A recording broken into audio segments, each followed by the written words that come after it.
Duncan, now that we're through the first 72 games like no other regular season in NBA history, how would you sort of classify the Miami Heat's regular season? Do you think the team had a good regular season? And sort of how would you sort of give us perspective now that you have a week off before the playoffs, please?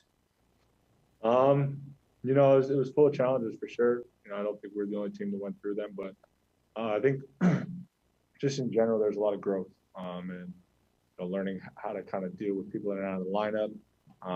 The challenges that come with these protocols, the challenges that come with guys missing games because of the protocols and all sorts of stuff. So, in terms of classifying, I think we progressed. I think we got better. I think we learned more about each other, and also, really started to establish an identity. These 5 days off coming up, how significant for you? You could see, I guess, some tired guys by the end. How helpful will it be for the Heat not to be in play and to have 5 days off, at least till not starting Saturday or Sunday?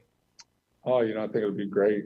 That's part of the reason why you work to avoid the play-in, put yourself in a situation to be fully rested going into the playoffs. So I'll be a good week of prep. I'm sure we'll get after it and just really get ready for this next step.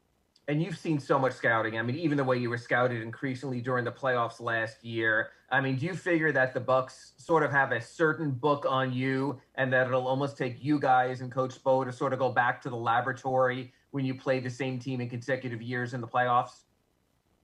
I mean, there's always going to be adjustments, game to game and during the game.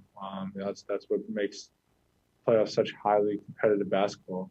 It just becomes about how you can kind of play chess out there. So, obviously there's familiarity, like you said, playing in that series. But we're also different teams, both of us. So it'll be a good challenge. Thank you, Duncan. All right, next we go to Anthony Chang. Hey, Duncan.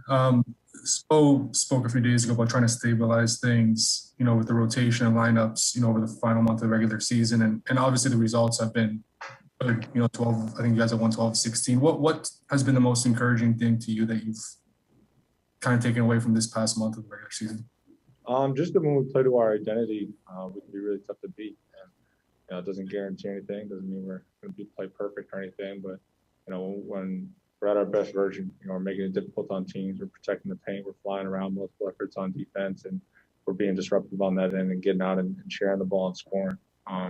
So, when we play like that, we can be tough to beat. That's probably the biggest takeaway. Thanks, Duncan. All right, Duncan, that's it. Thank you. Cheers. Thanks.